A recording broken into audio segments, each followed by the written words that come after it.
பட்டுக்கோட்டை அரசு மருத்துவமனையில் முறையான கழிப்பிட வசதி இல்லாததால் நோயாளிகள் அவதியடைந்து வருகின்றனர். தஞ்சாவூர் மாவட்டம் பட்டுக்கோட்டை அரசு மருத்துவமனைக்கு நாள்தோறும் ஏராளமான மக்கள் சிகிச்சைக்காக வந்து செல்கின்றனர். அரசு மருத்துவமனையை பராமரிக்கும் பணி தனியாரிடம் ஒப்பந்தம் விடப்பட்டுள்ள நிலையில் கழிவறை, குடிநீர் உள்ளிட்ட அத்தியாவசிய தேவைகள் கிடைக்காமல் அவதிக்குள்ளாவதாக நோயாளிகள் குற்றம் சாட்டியுள்ளனர். ஆண்கள் அறுவை சிகிச்சை பிரிவில் கழிவறை எப்பொழுதும் பூட்டி கிடப்பதாகவும் மற்ற வார்டுகளில் உள்ள கழிவறைகள் பராமரிப்பின்றி துர்நாற்றம் வீசுவதாகவும் குற்றச்சாட்டு எழுந்துள்ளது. சிவகங்கை மாவட்டம் காரைக்குடியில் சிட்டுக்குருவிகளுக்கு உணவளித்து வரும் தனியார் பேருந்து ஓட்டுநரின் செயலுக்கு பாராட்டுகள் குவிந்து வருகிறது. காரைக்குடி ரயில்வே சாலையைச் சேர்ந்த தனியார் பேருந்து ஓட்டுநர் நாச்சியப்பன் தனது வீட்டின் அருகே உள்ள சீத்தாப்பழ மரத்திற்கு இரை தேடி சிட்டுக்குருவிகள் வருவதை கண்டுள்ளார். இதையடுத்து அந்த மரத்தில் தேங்காய் சிரட்டை மற்றும் சிறு சிறு டப்பாக்களில் தண்ணீர், கம்பு, கேப்பை உள்ளிட்ட உணவுகளை வைத்து சிட்டுக்குருவிகளை பாதுகாத்து வருகிறார். அழிந்து வரும் சிட்டுக்குருவிகளை பாதுகாக்கும் எண்ணத்தில் உணவு வழங்கி வருவதாகவும் தற்போது நாள்தோறும் 100க்கும் மேற்பட்ட சிட்டுக்குருவிகள் வருவதாகவும் ஓட்டுநர் தெரிவித்தார்.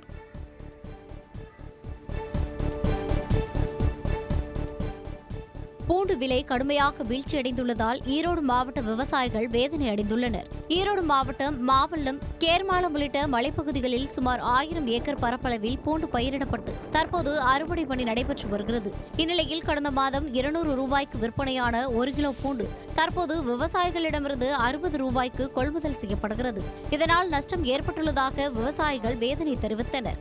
அரசு தோட்டக்கலைத்துறை மூலம் நியாயமான விலைக்கு பூண்டை கொள்முதல் செய்து ரேஷன் கடைகளில் விற்பனை செய்ய முன்வர வேண்டும் என கோரிக்கை விடுத்துள்ளனர்.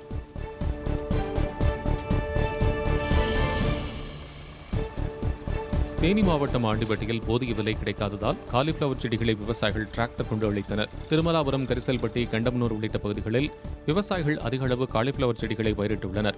இந்நிலையில் வரத்து அதிகரித்துள்ளதால் காலிஃபிளவர் விலை கடுமையாக வீழ்ச்சியடைந்து 1 கிலோ 10 ரூபாய்க்கும் குறைவாக விற்பனையாகும் நிலை ஏற்பட்டுள்ளது. இதனால் விரக்தியடைந்த விவசாயிகள் காலிஃபிளவர் செடிகளை டிராக்டர் கொண்டு அழித்தனர். விவசாயத்தை காக்கும் வகையில் அனைத்து விளைபொருட்களும் நிலையான விலையையே அரசு நிர்ணயிக்க வேண்டும் என விவசாயிகள் கோரிக்கை விடுத்துள்ளனர்.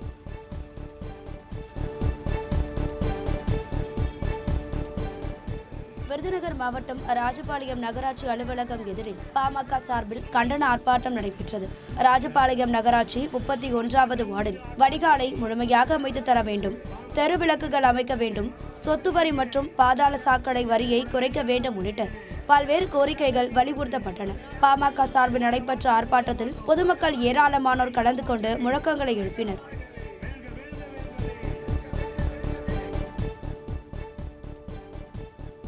ராமநாதபுரம் மாவட்டம் முதுகுளத்தூர் அருகே விவசாய நிலங்களில் சாய்ந்து கிடக்கும் மின்கம்பங்களை சரி செய்து தர வேண்டும் என விவசாயிகள் கோரிக்கை விடுத்துள்ளனர். கடந்த வாரம் வெந்நீர் வாய்க்காலில் இருந்து வெங்கலக்குறிச்சி செல்லும் சாலையில் விறகு ஏற்றி வந்த லாரி உரசியதில் மின்கம்பங்கள் அறுந்து விழுந்தன. மின்கம்பங்களும் விவசாய நிலங்களில் சாய்ந்து சேதமடைந்தன. கிருஷ்ணாபுரம், கீழ்பண்ணையடியேந்தல், கண்ணாபுரம் உள்ளிட்ட கிராமங்களுக்கு முறையாக மின்சாரம் வழங்கப்படாததால் மின் மோட்டாரை இயக்க முடியாமல் பொதுமக்களும் உழவு பணிகளை மேற்கொள்ள முடியாமல் விவசாயிகளும் சிரமத்திற்கு ஆளாகினர். இது தொடர்பாக மாவட்ட நிர்வாகம் நடவடிக்கை எடுக்க வேண்டும் என கோரிக்கை எழுந்துள்ளது.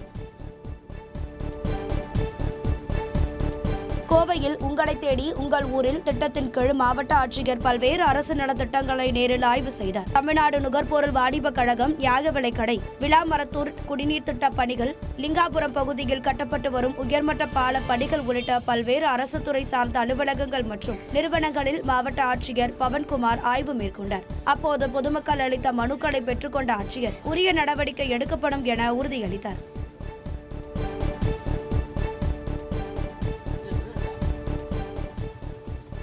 திருப்பத்தூர் மாவட்டம் வாணியம்பாடி அருகே செல்போன் டவர் அமைக்க வேண்டுமென மாவட்ட ஆட்சியரிடம் மலை கிராம மக்கள் கோரிக்கை விடுத்துள்ளனர். தமிழக ஆந்திர எல்லைப் பகுதியில் உள்ள வெலதிகாமணி பெண்டா மலை கிராமத்தில் உங்களை தேடி உங்கள் ஊரில் திட்டத்தின் கீழ் திருப்பத்தூர் மாவட்ட ஆட்சியர் சிவசவுந்தரவள்ளி கள ஆய்வு மேற்கொண்டார். ஊராட்சி ஒன்றிய தொடக்கப்பள்ளி, அங்கன்வாடி மையம் உள்ளிட்ட இடங்களில் ஆய்வு செய்த ஆட்சியர் இ சேவை மையம் அமைக்க உத்தரவிட்டார். அப்போது அவசர தேவைக்கு ஆம்புலன்ஸ் அழைப்பதற்கு கூட செல்போன் சிக்னல் இல்லாததால் செல்போன் டவர் அமைத்து தர கிராம மக்கள் அவரிடம் கோரிக்கை விடுத்தனர்.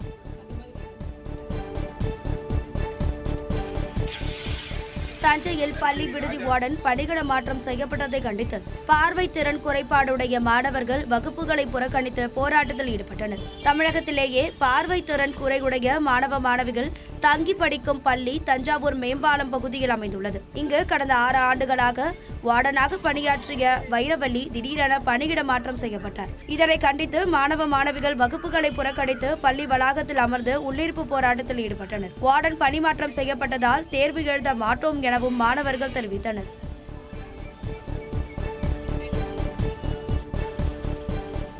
கடலூர் மாவட்டம் விருதாச்சலத்தில் சுடுகாட்டில் உள்ள ஆக்கிரமிப்புகளை அகற்ற கோரி பேரூராட்சி செயல் அலுவலரிடம் பொதுமக்கள் கோரிக்கை மனு அளித்தனர். மங்கலம்பேட்டையில் உயிரிழந்தவர்களை அடக்கம் செய்யும் சுடுகாட்டில் 2 ஏக்கர் பரப்பளவில் ஆக்கிரமிப்பு செய்யப்பட்டதாக குற்றம் சாட்டப்படுகிறது. தொடர்ந்து கடந்த 2022ஆம் ஆண்டு மயானத்தை சுற்றி சுற்றுச்சுவர் அமைக்கப்படும் என பேரூராட்சி மன்ற தலைவர் உறுதியளித்தார். ஆனால் தற்போது வரை அதை நிறைவேற்றவில்லை என கூறப்படுகிறது. இதனையடுத்து ஆக்கிரமிப்பை அகற்ற கோரி பேரூராட்சி செயல் அலுவலரிடம் பொதுமக்கள் மனு அளித்தனர்.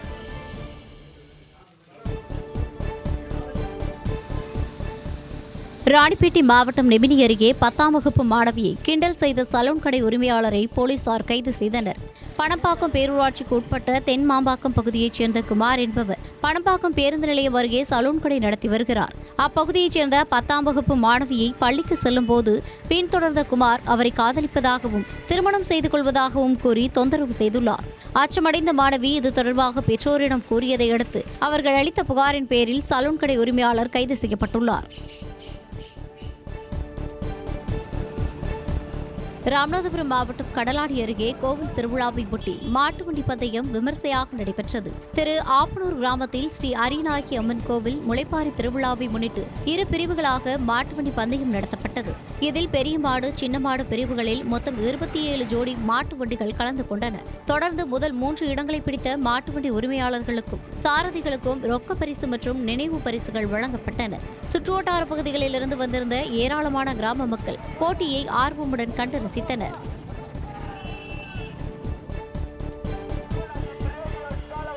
மதுரை மாவட்டம் மேலூரில் மாட்டு வண்டி பந்தயம் சிறப்பாக நடைபெற்றது.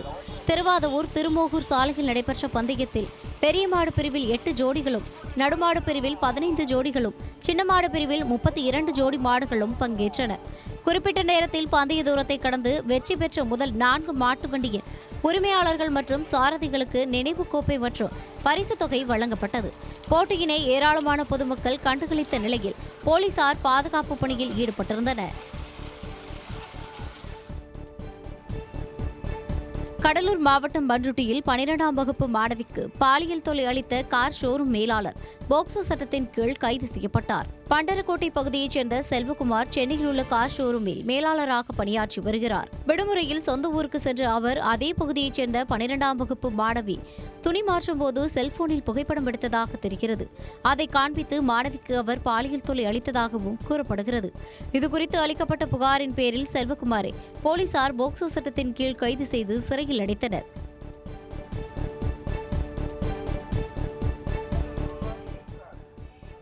தருமபுரி மாவட்டம் பெண்ணாகரம் அருகே யானையை சுட்டுக் கொன்று தந்தங்களை வேட்டையாடிய 3 பேர் கைது செய்யப்பட்டனர். யமனூர் பதனவாடை காப்புக்காட்டில் ஆண் யானை ஒன்று உடல் சிதைக்கப்பட்டு தீயிட்டு எரிக்கப்பட்ட நிலையில் இறந்து கிடந்தது. தொடர்ந்து வனத்துறையினர், கால்நடை மருத்துவக் குழுவினர் உள்ளிட்டோர் யானையின் உடலை பரிசோதனை செய்தனர். அதில் யானை சுட்டுக் கொல்லப்பட்டு தந்தம் வேட்டையாடப்பட்டது தெரிய வந்தது.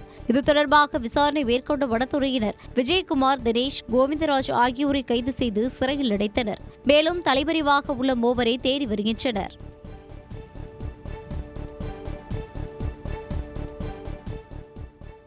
நீலகிரி மாவட்டம் உதகை எடக்காடு சாலையில் சிறுத்தை நடந்து செல்லும் வீடியோ காட்சி வெளியாகி பொதுமக்களிடையே அச்சத்தை ஏற்படுத்தியுள்ளது. வனப்பகுதியிலிருந்து வனவிலங்குகள் வெளியேறி உணவு மற்றும் தண்ணீர் தேடி குடியிருப்பு பகுதிகளுக்கு வரும் நிகழ்வு அதிகரித்துள்ளது. இந்நிலையில் உதகை எடக்காடு சாலையில் சிறுத்தை புலி ஒன்று ஒய்யாரமாக நடந்து சென்றது. இதை அவ்வழியாக சென்ற வாகன ஓட்டிகள் வீடியோ எடுத்து இணையத்தில் வெளியிட்டுள்ள நிலையில் கிராம மக்கள் அச்சமடைந்துள்ளனர். சிறுத்தை புலியை அடர்ந்த வனப்பகுதிகள் விரட்ட வேண்டும் என்றும் வனத்துறையினர் அதற்கு தகுந்த நடவடிக்கை எடுக்க வேண்டும் என்றும் கோரிக்கை விடுத்துள்ளனர்.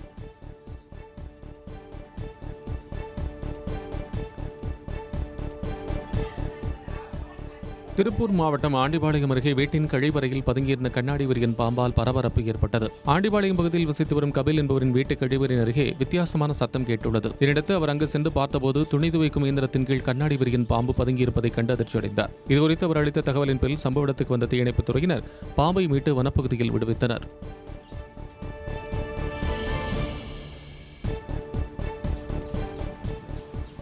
திருவண்ணாமலை மாவட்டம் வந்தவாசி அருகே முட்புதூரில் சிக்கியிருந்த அரிய வகை ஆந்தை மீட்கப்பட்டு அடர்ந்த காட்டில் விடப்பட்டது. சென்னாவரம் கிராமத்தில் முட்புதூரில் வெள்ளை நிறத்தில் அரிய வகை ஆந்தை இருப்பதாக பகுதி மக்கள் தீயணைப்புத் துறையினருக்கு தகவல் தெரிவித்தனர். அதன்படி சம்பவ இடத்திற்கு வந்த தீயணைப்புத் துறையினர் ஆந்தையை மீட்டு பார்த்தபோது அது ஆஸ்திரேலிய நாட்டைச் சேர்ந்த அரிய வகை ஆந்தை என்பது தெரியவந்தது. இதையடுத்து ஆந்தையை அருகில் உள்ள காப்புக்காட்டில் தீயணைப்புத் துறையினர் விடுவித்தனர்.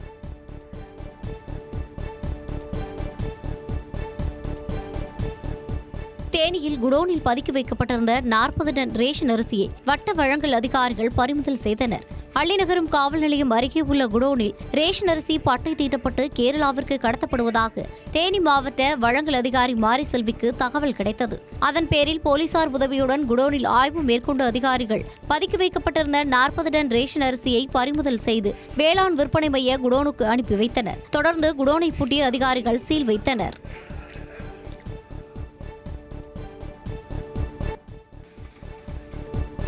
மாவட்டம் பர்கூர் அருகே தேர்வு அருகில் 12ஆம் வகுப்பு மாணவிக்கு பாலியல் தொல்லை கொடுத்த ஆசிரியர் போக்சோ சட்டத்தின் கீழ் கைது செய்யப்பட்டார். திருவண்ணாமலை சாலையில் உள்ள தனியார் பள்ளியில் 12ஆம் வகுப்பு படிக்கும் மாணவி அப்பகுதியில் உள்ள அரசு மேல்நிலைப் பள்ளியில் உயிரியல் பொதுத் தேர்வு எழுத சென்றுள்ளார். அப்போது தேர்வு அறையின் மேற்பார்வையாளரான முதுகலை பட்டதாரி ஆசிரியர் ரமேஷ் என்பவர் மாணவியிடம் பாலியல் சீண்டலில் ஈடுபட்டதாக தெரிகிறது. இதுகுறித்து மாணவி தனது பள்ளி முதல்வரிடம் தெரிவித்துள்ளார். அவர் அளித்த புகாரின் பேரில் ஆசிரியர் போக்சோ சட்டத்தின் கீழ் கைது செய்யப்பட்டுள்ளார். மதுரை மாவட்டம் உசிலம்பட்டி அருகே பள்ளி மாணவிகளை ஏற்றி சென்ற ஆட்டோ மீது இருசக்கர வாகனம் மோதிய விபத்தில் 4ஆம் வகுப்பு மாணவி உயிரிழந்த சம்பவம் சோகத்தை ஏற்படுத்தியுள்ளது. வடகப்பட்டி விளக்கு பகுதியில் பள்ளி மாணவிகளுடன் சென்ற ஆட்டோ மதுரை தேனி தேசிய நெடுஞ்சாலையை கடக்க முயன்றது. அப்போது உசிலம்பட்டியில் இருந்து வந்த இருசக்கர வாகனம் மோதியதில் ஆட்டோவில் பயணித்த 4ஆம் வகுப்பு மாணவி ரித்திகா படுகாயமடைந்தார். அரசு மருத்துவமனைக்கு ஆம்புலன்ஸில் அழைத்து செல்லும் வழியிலேயே அவர் பரிதாபமாக உயிரிழந்தார். விபத்து தொடர்பாக உசிலம்பட்டி போலீசார் விசாரணை நடத்தி வருகின்றனர்.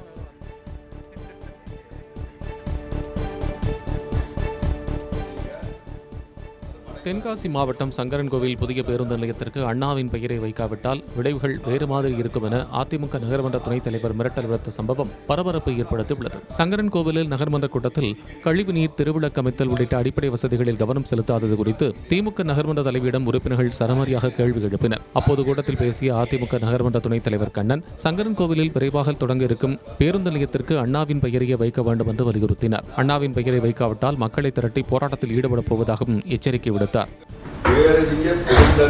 அண்ணாவுடைய பேரை தான் இருக்கணும்.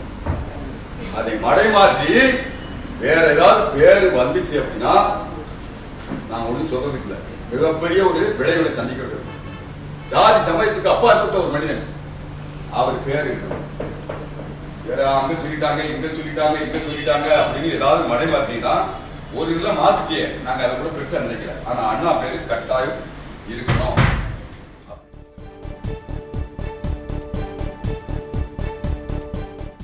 தென்காசி மாவட்டத்தில் உள்ள காசி விஸ்வநாதர் கோயில் கும்பாபிஷேக பணிகளை ஆட்சியர் மற்றும் காவல் கண்காணிப்பாளர் இருவரும் ஆய்வு செய்தனர். காசி விஸ்வநாதர் கோயிலில் ஏப்ரல் 7ஆம் தேதி கும்பாபிஷேகம் நடைபெறவுள்ளது.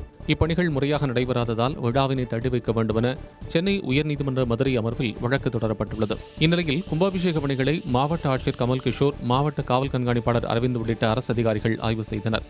அப்போது கும்பாபிஷேக பணிகளை விரைந்து முடிக்குமாறு கோயில் செயல் அலுவலரிடம் மாவட்ட ஆட்சியர் உத்தரவிட்டார்.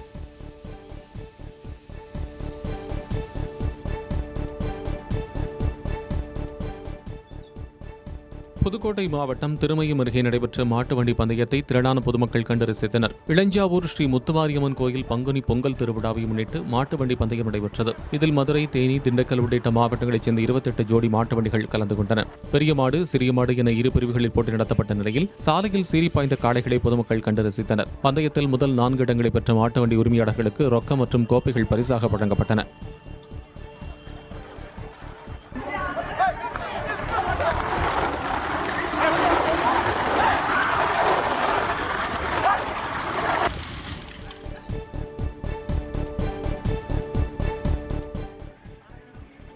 மதுரை திருப்பரங்குன்றம் சுப்பிரமணிய சுவாமி கோயில் தேரோட்டத்தை காண வந்த பக்தர்களுக்கு சர்பத் கொடுத்து தாகத்தை தணித்த இஸ்லாமியர்களின் செயல் நிகழ்ச்சியை ஏற்படுத்தியுள்ளது. திருப்பரங்குன்றம் அருள்மிகு சுப்பிரமணிய சுவாமி கோயிலில் மகா தேரோட்டம் கோலாகலமாக நடைபெற்றது. தேரோட்டத்தை காண பல்வேறு மாவட்டங்களிலிருந்து ஆயிரக்கணக்கான பக்தர்கள் வருகை தந்தனர். மதுரையில் வெயில் வாட்டி வதைத்து வரும் நிலையில் பக்தர்களின் தாகத்தை போக்கும் வகையில் ஹஜ்ரத் சிக்கந்தர் பாதுஷா பள்ளிவாசல் உறுப்பினர்கள் சார்பில் சர்பத் வழங்கப்பட்டது.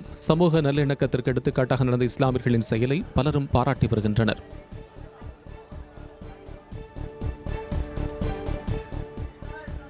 சிவகங்கை மாவட்டம் காரைக்குடியில் ஸ்ரீ முத்துமாரியம்மன் கோயில் திருவிழாவை முன்னிட்டு திரளான பக்தர்கள் நேர்த்திக்கடன் செலுத்தி சாமி தரிசனம் செய்தனர். மீனாட்சிபுரத்தில் அமைந்துள்ள முத்துமாரியம்மன் கோயிலில் மாசி பங்குனி திருவிழா கடந்த 11ஆம் தேதி கொடியேற்றம் காப்பு கட்டுதலுடன் தொடங்கியது. 10 நாட்கள் நடைபெறும் இவ்விழாவை ஒட்டி காப்பு கட்டி விரதம் இருந்த பக்தர்கள் பால் குடம் எடுத்தல், அக்னி சட்டி எடுத்தல், காவடியும் எடுத்து தங்களது வேண்டுதல்களை நிறைவேற்றினர். அதேபோல் கோயில் வாசல் எதிரில் அமைக்கப்பட்டிருந்த பூக்கூட்டத்தில் இறங்கி நேர்த்திக்கடன் செலுத்தினர்.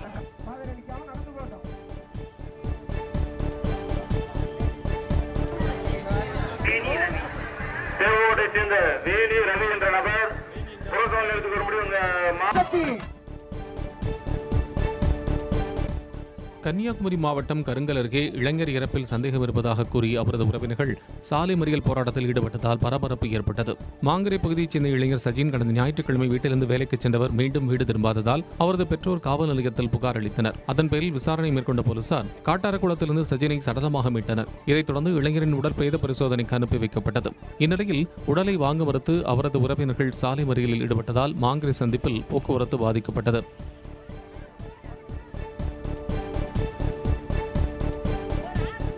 வேலூர் மாவட்டம் அடுக்கம்பாறை அரசு மருத்துவமனையிலிருந்து ஏரியில் கழிவுநீர் வெளியேற்றப்படுவதை கண்டித்து கிராம மக்கள் மருத்துவமனையின் முன்பு கண்டன ஆர்ப்பாட்டத்தில் ஈடுபட்டனர். கடந்த 20 ஆண்டுகளாக அடுக்கம்பாறை அரசு மருத்துவமனையிலிருந்து சப்தலிபுரம் கிராம ஏரியில் கழிவுநீர் வெளியேற்றப்படுகிறது. இதனால் விவசாய நிலங்கள் பாதிக்கப்பட்டுள்ளதாகவும் ஏரி நீரை குடிநீராக பயன்படுத்துவோருக்கு புற்றுநோய், போரிகோ உள்ளிட்ட நோய்கள் ஏற்படுவதாகவும் குற்றம் சாட்டப்படுகிறது. இது தொடர்பாக அரசு உரிய நடவடிக்கை எடுக்க வேண்டும் என்றும் அப்பகுதி மக்கள் கோரிக்கை விடுத்துள்ளனர்.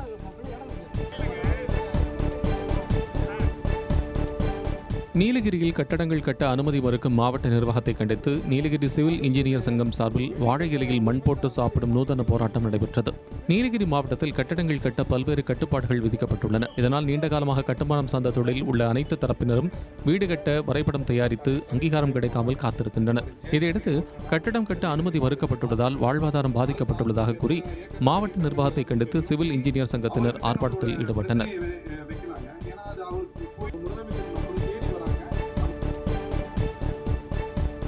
பெரம்பலூர் மாவட்டம் ஆலத்தூர் அருகே வெறிநாய்கள் கிடைத்ததில் கன்றுக்குட்டி உயிரிழந்ததால் வாழ்வாதாரம் பாதிக்கப்பட்டுள்ளதாக விவசாயிகள் வேதனை தெரிவித்துள்ளனர். பழைய விராலிப்பட்டி கிராமத்தைச் சேர்ந்த விவசாயி தேவராஜ் கால்நடைகளை வளர்த்து வருகிறார். இவர் மாட்டுப்பட்டியில் இருந்த கன்றுக்குட்டியை வெறிநாய்கள் கடித்து குதறின.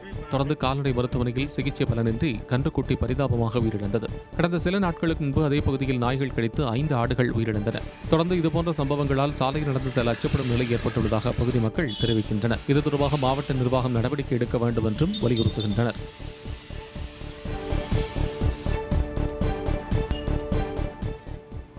மயிலாடுதுறை மாவட்டம் சீர்காழி அருகே திருநாய் கடித்ததில் 12ஆம் வகுப்பு மாணவி காயமடைந்தார். அல்லிவளாகம் கிராமத்தைச் சேர்ந்த 12ஆம் வகுப்பு மாணவி காலையில் பள்ளிக்கு சென்றபோது அவரை திருநாய் ஒன்று விரட்டிச் சென்று கடித்துள்ளது. உடனடியாக அப்பகுதி மக்கள் நாயை அடித்து விரட்டிவிட்டு மாணவியை சீர்காழி அரசு மருத்துவமனையில் அனுமதித்தனர். அப்பகுதியில் 10க்கும் மேற்பட்டோரை தெருநாய் கடித்துள்ளதாகவும் இதுகுறித்து புகார் அளித்தும் அதிகாரிகள் நடவடிக்கை எடுக்கவில்லை என்றும் பொதுமக்கள் குற்றம் சாட்டுகின்றனர்.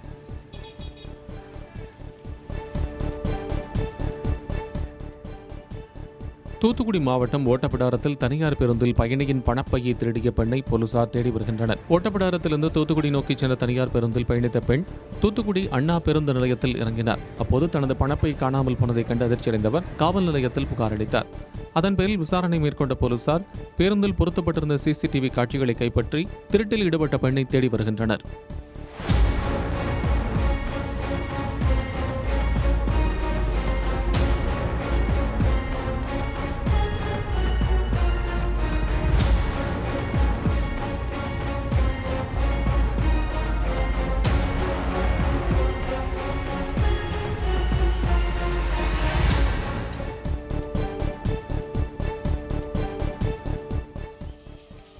மக்கள் பிரச்சனைகளை சந்திக்காமல் நேரடியாக முதலமைச்சர் ஆக வேண்டும் என்று சிலர் நினைப்பதாக கடலூர் மேயர் சுந்தரி ராஜா தாவேக தலைவர் விஜயை மறைமுகமாக சாடியுள்ளார். கடலூர் முதுநகர் பகுதியில் உள்ள சமுதாய நலக்கூடத்தில் மகளிர் தின விழா நடைபெற்றது. இதில் சிறப்பு விருந்தினராக கலந்து கொண்ட கடலூர் மாநகராட்சி மேயர் சுந்தரி ராஜா பல்வேறு துறைகளில் பணியாற்றும் பெண்களுக்கு அவள் விருது வழங்கி கௌரவித்தார். தொடர்ந்து நிகழ்ச்சியில் பேசிய அவர், ஒரு கவுன்சிலர் கூட ஆகாதவர்கள் நேரடியாக முதலமைச்சராக நினைப்பதாக விமர்சனம் செய்தார். பெண்கள் சமூகத்தில் மிகவும் தைரியமாக வளர வேண்டும் என்றும் அவர் வேண்டுகோள் விடுத்தார்.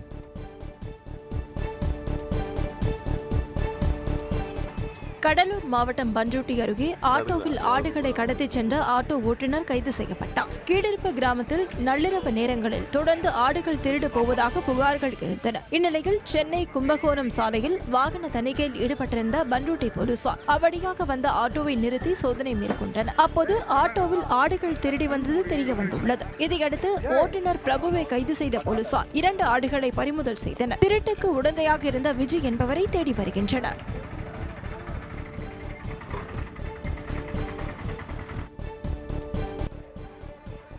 திருப்பத்தூர் மாவட்டம் ஜோலார்பேட்டை அருகே எருதுவிடும் விழாவில் மாடு முட்டியதில் முதியவர் பரிதாபமாக உயிரிழந்தார். பொன்னேரியில் நடைபெற்ற எருதுவிடும் திருவிழாவில் கிருஷ்ணகிரி, வேலூர், ஆந்திரா, கர்நாடகா உள்ளிட்ட பகுதிகளில் இருந்து அழைத்து வரப்பட்ட 100க்கும் மேற்பட்ட காளைகள் பங்கேற்று சிரி பாய்ந்து போடின. எருதுவிடும் விழாவை காண வந்த சின்ன முனுசாமி மந்தையை கடக்க முயன்ற போது எதிர்பாராத விதமாக அவரை மாடு முட்டியது. இதில் படுகாயமடைந்த முதியவர் மருத்துவமனைக்கு அழைத்துச் செல்லும் வழியில் உயிரிழந்தார். இதுகுறித்து ஜோலார்பேட்டை போலீசார் வழக்கு பதிவு செய்து விசாரணை மேற்கொண்டு வருகின்றனர். குமுதம் மற்றும் தமிழ்நாடு மின்சார வாரியம் இணைந்து வழங்கும் சிக்கனமும் பாதுகாப்பும் யூஸ்ஃபுல் டிப்ஸ் மின் நுகர்வோர் சேவை மையம். மின் கட்டணம் தொடர்பான சந்தேகங்கள், இலவச மின் இணைப்பு குறித்த தகவல்கள், பழுதடைந்த மின் கம்பங்கள் அல்லது பில்லர் பாக்ஸ் குறித்த தகவல் தர, மின் இணைப்பு பெயர் மாற்றம் குறித்த சந்தேகம், இவை அனைத்திற்கும் 9497 9497 என்ற எண்ணை தொடர்பு கொள்ளவும்.